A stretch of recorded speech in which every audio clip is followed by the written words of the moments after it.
Hello friends, આજે આપણે TET HS commerce prelim special series start કરવા જઈ રહ્યા છે. પાર્ટ 1 આજે સ્ટાર્ટ કરીએ છીએ એકાઉન્ટનો, એટલે કે હિસાબી પદ્ધતિનો. 100 MCQ કરવાના છે, તો વિડીયો અંત સુધી જરૂરથી જોજો. કોન્સેપ્ટ તમારો એકદમ ક્લિયર થઈ જશે. એના પારિભાષિક શબ્દોથી સ્ટાર્ટ કરીએ. પહેલો પ્રશ્ન, હિસાબી પદ્ધતિ શું છે? એ છે વ્યવહારોની નોંધ કરવી.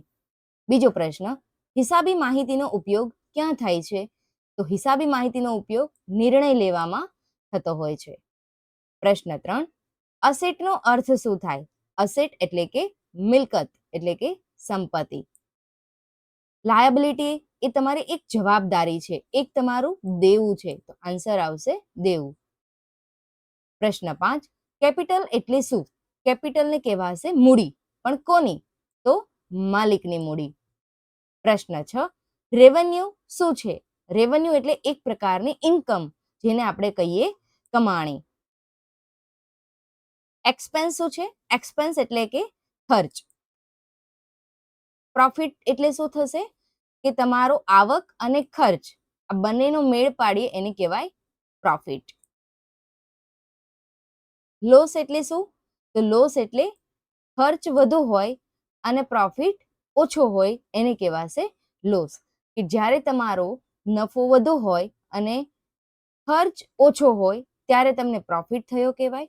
જ્યારે તમારો ખર્ચ વધુ હોય અને નફો ઓછો હોય ત્યારે લોસ કહેવાય. પ્રશ્ન 10, કેશ શું છે? એટલે કે રોકડ, પણ તમારી વર્તમાનની સંપત્તિ છે. પ્રશ્ન 11, ડેટર કોણ હોય છે? તો ડેટર એ લેવાનો હોય છે. ડેટર મતલબ કે દેનાર વ્યક્તિ. ક્રેડિટર કોણ હોય છે? તો ક્રેડિટર આપનાર વ્યક્તિ.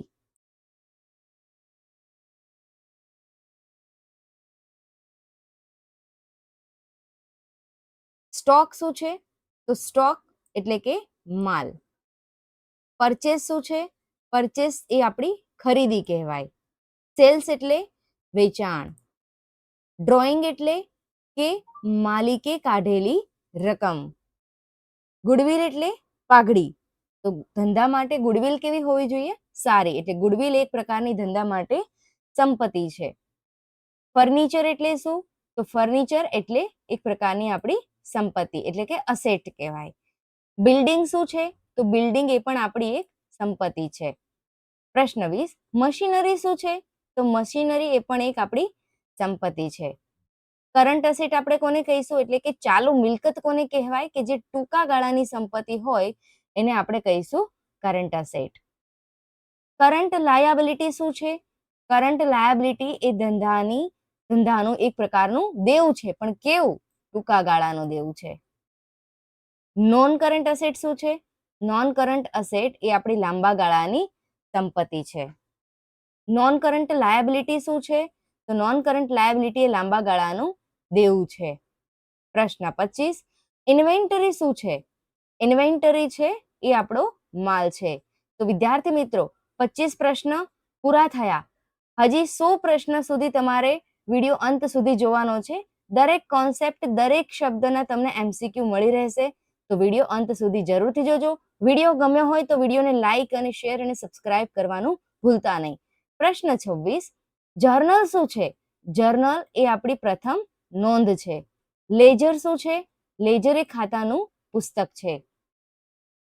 ટ્રાયલ બેલેન્સ કોને કહેવાય? એટલે કે કાચું સરવૈયું. તો કાચું સરવૈયું એ સમતોલતા દર્શાવે છે. ડબલ એન્ટ્રી એટલે કે દ્વિનોંધી એન્ટ્રી આપણે કરીએ છીએ, એટલે કે એને કહેવાશે બે અસર. એકાઉન્ટિંગ ઇક્વેશન કોને કહેવાય? તો આ મોસ્ટ ઇમ્પોર્ટન્ટ ક્વેશ્ચન છે, તમારા ટેટમાં આવી શકે છે. કોમર્સના સ્ટુડન્ટ્સ ખાસ ધ્યાન આપજો. Asset is equal to liability plus capital. Depreciation, તો ડેપ્રિશિએશનને આપણે શું કહીએ? ઘસારો. તો ઘસારો ક્યારે લાગે? ઘટાડો થાય ત્યારે. ડેપ્રિશિએશન શું છે? એક પ્રકારનો ઘટાડો છે. એટલે કે તમારી મિલકતની જે કોસ્ટ, ટોટલ કોસ્ટ હોય છે એમાંથી ડેપ્રિશિએશન માઇનસ થાય છે ત્યારે એ વસ્તુની ઓરિજિનલ કિંમત, એટલે કે ઓરિજિનલ કોસ્ટ એની નક્કી થતી હોય છે. પ્રશ્ન 32, ડિસ્કાઉન્ટ એટલે શું? તો ડિસ્કાઉન્ટ એટલે એક છૂટછાટ આપવી. 100 રૂપિયાની વસ્તુ લીધી, 10 રૂપિયા ડિસ્કાઉન્ટ મળ્યું, એટલે એ પ્રોડક્ટ તમને મળી 90 રૂપિયામાં. એટલે તમને 10 રૂપિયા શું મળ્યું? ડિસ્કાઉન્ટ. એટલે 10 રૂપિયા તમને છૂટ મળી કહેવાય. બેડ ડેપ્ટ, તો બેડ ડેપ્ટ એટલે શું થાય? ઘાલખાદ. ઘાલખાદ કેવું હોય છે કે વસૂલ ન થનાર, કે જ્યારે કોઈ ડેટર એવું કહી દે છે કે હું પૈસા નહીં આપું, ત્યારે એ વ્યક્તિ બેડ ડેપ્ટ એટલે કે ઘાલખાદ, એટલે કે એની પાસેથી પૈસાની રકમ વસૂલ નહીં થાય. આઉટસ્ટેન્ડિંગ એક્સપેન્સ એટલે એને શું કહેવાશે? બાકી ખર્ચ, એટલે કે એ વ્યક્તિને હજી ચૂકવવાનો છે બાકી ખર્ચ. પ્રીપેડ એક્સપેન્સ એટલે કે એને એડવાન્સમાં પહેલેથી ખર્ચ ચૂકવી દીધો છે, એને કહેવાશે પ્રીપેડ એક્સપેન્સ. ત્યારબાદ છે આઉટસ્ટેન્ડિંગ એક્સપેન્સ. આઉટસ્ટેન્ડિંગ એક્સપેન્સ એટલે કે બાકી ખર્ચ, હજી ખર્ચ ચૂકવવાના કેટલા બાકી છે. પ્રીપેડ એક્સપેન્સ એટલે પહેલેથી ચૂકવેલા ખર્ચ. એક્રુડ ઇન્કમ એટલે કે કોઈ આવક ઉદ્ભવવી, એટલે કે બાકી આવક. પ્રશ્ન 39, અનઅર્ન્ડ ઇન્કમ એટલે કે પહેલેથી મળેલી આવક, એને કહીશું અનઅર્ન્ડ ઇન્કમ. કેપિટલ વધારો ક્યારે થયો ગણાય? કે જ્યારે નફાથી તમારો પ્રોફિટ, તમારી જે ઇન્વેસ્ટમેન્ટની અમાઉન્ટ હોય એમાં તમને પ્લસ પ્રોફિટ બીજો થયો હોય, ત્યારે તમારી કેપિટલમાં વધારો થયો કહેવાય. ત્યારબાદ જોઈએ ડ્રોઈંગનો અસર શું છે? ડ્રોઈંગ મતલબ ઉપાડવું. ડ્રોઈંગ એ શું છે કે એનાથી મૂડી ઘટે. તમારા 100 રૂપિયા બેંકમાં હોય, તમે 50 રૂપિયા ડ્રોઈંગ કરી દો તો 50 રૂપિયા તમારા કેપિટલ બચે તમારી પાસે, તો તમારા મૂડીમાં શું થયો કહેવાય? ઘટાડો થયો કહેવાય.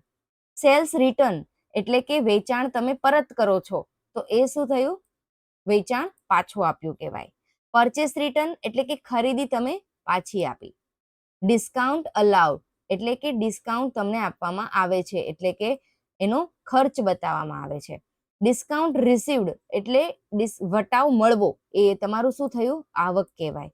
બેડ ડેપ્ટ એટલે ઘાલખાત, કે જે વસૂલ ન થનાર છે તેવી ઇન્કમ, એને કહીશું બેડ ડેપ્ટ. પ્રોવિઝન ફોર બેડ ડેપ્ટ શું છે? તો પ્રોવિઝન ફોર બેડ ડેપ્ટ એવું છે કે અંદાજિત નુકસાન બતાવે છે, એક અંદાજિત જોગવાઈ બતાવે છે. કેરીડ ઇનવર્ડ શું છે? તો એ છે તમારો ખરીદીનો ખર્ચ. કેરીડ આઉટવર્ડ શું છે? એ તમારો વેચાણ ખર્ચ છે, એટલે કે વસ્તુ સામે જાય છે. વેજીસ એટલે કે મજૂરી, એ એક પ્રકારનો ખર્ચ છે બિઝનેસ માટે. સેલેરી એ શું થઈ? તમારી સેલેરી બિઝનેસ માટે શું થઈ? એક ખર્ચ કહેવાય, પણ પર્સન માટે એ ઇન્કમ કહેવાશે. કેપિટલ અકાઉન્ટ શું છે? તો કેપિટલ અકાઉન્ટ એ માલિકની મૂડી દર્શાવે છે. ટ્રેડિંગ એકાઉન્ટ શું બતાવે છે? તો ટ્રેડિંગ અકાઉન્ટ તમારો ગ્રોસ પ્રોફિટ બતાવે છે. પ્રોફિટ એન્ડ લોસ એ શું બતાવે છે? Net profit. Profit and loss શું બતાવે છે? Net profit. બેલેન્સ શીટ શું છે? બેલેન્સ શીટ એ ધંધાની પરિસ્થિતિ દર્શાવે છે. ગ્રોસ પ્રોફિટ એટલે કે કાચો નફો, એટલે કે કુલ નફો, કાચો નફો. નેટ પ્રોફિટ એટલે શુદ્ધ નફો.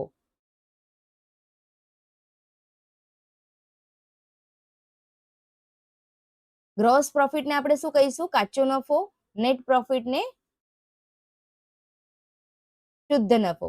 ટ્રેડિંગ એકાઉન્ટ શું દર્શાવે છે? ટ્રેડિંગ એકાઉન્ટ ગ્રોસ પ્રોફિટ દર્શાવે છે, કે જેમાં ટ્રેડિંગ એકાઉન્ટની અંદર એક્સપેન્સ અને ઇન્કમ, એટલે કે ડેબિટ અને ક્રેડિટ સાઇડ દરેક વસ્તુ હોય છે, જેની અંદર તમને એમાં શું જોવા મળે છે? Gross profit. Profit and loss account શું દર્શાવે છે? એ તમને નેટ પ્રોફિટ દર્શાવે છે. બેલેન્સ શીટ શું દર્શાવે છે? તો બેલેન્સ શીટ તમને વ્યવસાયની સ્થિતિ દર્શાવે છે. ઓપનિંગ સ્ટોક ક્યાં દર્શાવાય છે? તો ટ્રેડિંગ એકાઉન્ટમાં. કઈ જગ્યાએ? કોમેન્ટમાં જવાબ આપજો. ઓપનિંગ સ્ટોક ક્યાં દર્શાવવામાં આવે છે? 60મા નંબરના પ્રશ્નનો જવાબ તમારે બધાએ કોમેન્ટમાં આપવાનો છે. ટ્રેડિંગ એકાઉન્ટમાં ઓપનિંગ સ્ટોક કઈ સાઈડ દર્શાવવામાં આવે છે? ડેબિટ કે ક્રેડિટ? કોમેન્ટમાં આન્સર આપજો. 61મો પ્રશ્ન, ક્લોઝિંગ સ્ટોક ક્યાં દર્શાવવામાં આવે છે? તો એ આવશે બંને સાઈડ, ટ્રેડિંગ એકાઉન્ટમાં અને બેલેન્સ શીટમાં. પરચેસ અકાઉન્ટ શું છે? તો પરચેસ અકાઉન્ટ એ તમારો એક ધંધાનો ખર્ચ છે. સેલ્સ અકાઉન્ટ શું છે? એ તમારી આવક છે. રિટર્ન ઇનવર્ડ શું છે?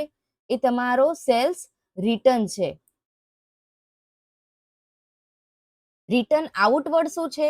એ તમારું પરચેસ રિટર્ન કહેવાશે. કમિશન રિસીવ્ડ, કમિશન રિસીવ શું છે? એ તમારી આવક છે. કમિશન પેઇડ શું છે? કમિશન પેઇડ એ ધંધાનો ખર્ચ છે. ઇન્ટરેસ્ટ રિસીવ શું છે? ઇન્ટરેસ્ટ તમને મળ્યું એટલે ધંધાની શું થઈ કહેવાય? આવક. ઇન્ટરેસ્ટ પેઇડ એટલે કે તમે ચૂકવો છો પૈસા, એ તમારો શું થયો કહેવાય? ખર્ચ થયો કહેવાય. એટલે કે ઇન્ટરેસ્ટ પેઇડ, જ્યારે તમે કોઈને વ્યાજ ચૂકવો છો એ તમારો ખર્ચ થયો કહેવાય. રેન્ટ રિસીવ એટલે કે ભાડું મળવું, એ તમારું શું થયું? આવક ધંધાની. રેન્ટ પેઇડ, તમે પૈસા ચૂકવો છો, ભાડું ચૂકવો છો, એ તમારો ખર્ચ થયો કહેવાશે. ઇન્સ્યોરન્સ શું છે? ઇન્સ્યોરન્સ એ એક પ્રકારનો ખર્ચ છે જેનો આપણે દર મહિને એટલે કે દર મંથલી આપણે ઈએમઆઈ પે કરીએ છીએ એલઆઈસી ને, એ આપણો એક ખર્ચ થયો. એડવર્ટાઇઝમેન્ટ, તો એડવર્ટાઇઝમેન્ટ એ શું છે? તમારી એક જાહેરાત. જાહેરાત માટે તમારે ખર્ચ કરવો પડશે. ઇલેક્ટ્રિસિટી એક્સપેન્સ, બિઝનેસમાં તમે ઇલેક્ટ્રિસિટી વાપરો છો તો એનો શું થશે? ખર્ચ થયો કહેવાય. ટેલિફોન એક્સપેન્સ એ શું છે? એ પણ એક ખર્ચ છે. ખર્ચ કહેવાશે કે આવક, એ દર્શાવવાનું છે. તો ટેલિફોન એક્સપેન્સ શું છે? એ તમારો ખર્ચ છે. બેંક એકાઉન્ટ શું છે? બેંક એકાઉન્ટ એ આપણી સંપત્તિ છે. સેલેરી શું કહેવાય? સેલેરી એક ખર્ચ કહેવાય. બિઝનેસ માટે જ્યારે તમે કોઈ એમ્પ્લોયને પૈસા આપો છો તો તમારા ધંધામાંથી એટલે કે બિઝનેસમાંથી એ વ્યક્તિને પૈસા આપો એટલે તમારો ખર્ચ કહેવાશે. કમિશન એટલે કે એક પ્રકારની આવક. કમિશનને આપણે શું કહીશું? આવક.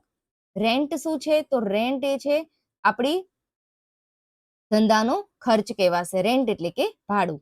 ઇન્ટરેસ્ટ એટલે કે આવક અને ખર્ચ બંને, એ તમે ચૂકવી પણ શકો છો, આવી પણ શકે છે, એટલે કે આવક અને ખર્ચ બંનેમાં ગણાય છે. બેંક એકાઉન્ટ શું હોય છે? તો બેંક એકાઉન્ટ એ આપણી સંપત્તિ હોય છે. કેશબુક શું છે? તો કેશબુક એ તમારું રોકડ પુસ્તક છે. કોન્ટ્રા એન્ટ્રી શું છે? તો કોન્ટ્રા એન્ટ્રી એટલે કે બે ખાતામાં એક સાથે એન્ટ્રી કરવી એને કહેવાશે કોન્ટ્રા એન્ટ્રી. પેટી કેશ બુક શું છે? તો પેટી કેશ બુક એક નાનું રોકડ કહેવાશે. બેંક ઓવરડ્રાફ્ટ આપણે કોને કહીશું? તો બેંક ઓવરડ્રાફ્ટ એટલે એક પ્રકારનું ધંધાનું દેવું. બિલ્સ રિસીવેબલ એટલે કે બિલ્સ તમને મળ્યું એટલે કે મેળવવાનું છે, તો આન્સર આવશે મેળવ્યું. બિલ્સ પેબલ એટલે કે ચૂકવવાનું એટલે કે આપવાનું. જર્નલ પ્રોપર શું છે? તો જર્નલ પ્રોપર શું છે? એ તમારી એક સામાન્ય નોંધ છે. સસ્પેન્સ અકાઉન્ટ શું છે? સસ્પેન્સ અકાઉન્ટ એટલે કે તાત્કાલિક ખાતું દર્શાવે છે. એરર ઓફ ઓમિશન શું છે? ઓમિશન મતલબ કે એન્ટ્રી છોડી દેવી, ભૂલી જવી, એટલે કે એન્ટ્રી છોડવી એને આપણે કહીશું error of omission. Error of commission મતલબ, તો એરર ઓફ કમિશન મતલબ ખોટી એન્ટ્રી ખોટી જગ્યાએ દર્શાવી એને કહીશું એરર ઓફ કમિશન. કોમ્પેન્સેટિંગ એરર શું છે? તો કોમ્પેન્સેટિંગ એરર એટલે કે બે ભૂલ સંતુલિત થાય છે, એટલે કે બે ભૂલ એક સાથે થાય છે, તેને કહેવામાં આવે છે કોમ્પેન્સેટિંગ એરર. રેક્ટિફિકેશન ઓફ એરર શું છે? રેક્ટિફિકેશન ઓર એરર છે આપણી ભૂલ સુધારવું. કોઈ બી ભૂલ થઈ હોય જ્યારે એકાઉન્ટ બનાવતા હોય ત્યારે, તો એ ભૂલને સુધારવી એને કહીશું rectification of error. Capital expenditure એટલે કે મૂડી ખર્ચા, એટલે કે ધંધાનો એક પ્રકારનો ખર્ચ, પણ કેવો? લાંબા ગાળાનો. તો આન્સર આવશે બી, લાંબા ગાળાનો ખર્ચ એટલે કે કેપિટલ એક્સપેન્ડિચર. રેવન્યુ એક્સપેન્ડિચર આપણે કોને કહીશું? રોજિંદો ખર્ચ, જેને આપણે કહીશું રેવન્યુ એક્સપેન્ડિચર, જે ડેલી રૂટીન લાઈફમાં એક્સપેન્સ થતા હોય છે. જેમ કે બિઝનેસનો પર્સન છે તો એને દર મહિને રેન્ટ ચૂકવવું પડે છે, ઇલેક્ટ્રિસિટી બિલ ચૂકવવું પડે છે, મશીનરીનો કોઈ ખર્ચ ચૂકવવો પડે છે, કોઈ પેમેન્ટ કરવું પડે છે, સેલેરી કરવી પડે છે. That is called revenue expenditure, એટલે કે ટૂંકા ગાળાના ખર્ચા, રોજિંદા ખર્ચા, એને આપણે કહીશું રેવન્યુ એક્સપેન્ડિચર. કેપિટલ એક્સપેન્ડિચર જે હોય છે એ લાંબા ગાળાના હોય છે. જેમ કે અસેટ, આપણે કોઈ બી મશીનરી છે, કોઈ ફર્નિચર છે, આપણે લાંબા ટાઈમે એ વસ્તુને વેચીએ છીએ ત્યારે આપણે એ થશે કેપિટલ ઇન્કમ, એટલે કે લાંબા ગાળાની આવક. એક્સપેન્ડિચર એટલે કોઈ મશીનરી તમે લીધી છે, કોઈ સાધન લીધું છે, તમે 5 વર્ષ તમારે એની સામું ન જોવું પડે, એટલે કે એક પ્રકારનો લાંબા ગાળાનો ખર્ચ કહેવાશે. જ્યારે રેવન્યુ છે એ ટૂંકા ગાળાનો કહેવાશે, એટલે કે રોજિંદો ખર્ચ કહેવાશે. ડેફર્ડ રેવન્યુ એક્સપેન્ડિચર એ શું છે? તો સમયગાળા સુધી ફેલાયેલો ખર્ચ, એને કહીશું આપણે ડેફર્ડ રેવન્યુ એક્સપેન્ડિચર. ત્યારબાદ છે કેપિટલ રિસિપ્ટ, એટલે કે મૂડી રિસિપ્ટ. એ શું છે? તો મૂડીની પ્રાપ્તિ કરી કહેવાશે. રેવન્યુ રિસિપ્ટ શું છે? રેવન્યુ રિસિપ્ટ એ તમારી આવક છે. એકાઉન્ટિંગ પીરિયડ એ શું છે? એકાઉન્ટિંગ પીરિયડ એ તમારો સમયગાળો છે. ફાઇનલ અકાઉન્ટ શું હોય છે? ફાઇનલ અકાઉન્ટ એ આપણું અંતિમ ખાતું હોય છે. તો વિદ્યાર્થી મિત્રો, આ વિડીયો તમને કેવો લાગ્યો જરૂરથી કોમેન્ટમાં જણાવજો.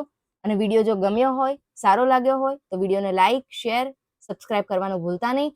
અને પ્રશ્ન 60ના આન્સર તમે આપવાનું ભૂલતા નહીં. કમેન્ટ સેક્શનમાં મને બધા જણાવજો કે આપણો જે 60 નંબરનો ક્વેશ્ચન હતો એનો રાઈટ આન્સર શું છે. તમને પ્રશ્ન પૂછ્યો હતો કે ઓપનિંગ સ્ટોક ક્યાં દર્શાવવામાં આવે છે, તમારે બતાવવાનું છે ડેબિટ કે ક્રેડિટ સાઇડ. તો મળીએ નેક્સ્ટ વિડીયોમાં. અને જો તમને આ વિડીયોની પીડીએફ જોતી હોય તો મારી નીચે ટેલિગ્રામ ચેનલ આપેલી છે, તેમાં જોઈન થઈ જજો. આ પીડીએફ ત્યાં તમને મળી જશે. થેન્ક યુ, ધન્યવાદ.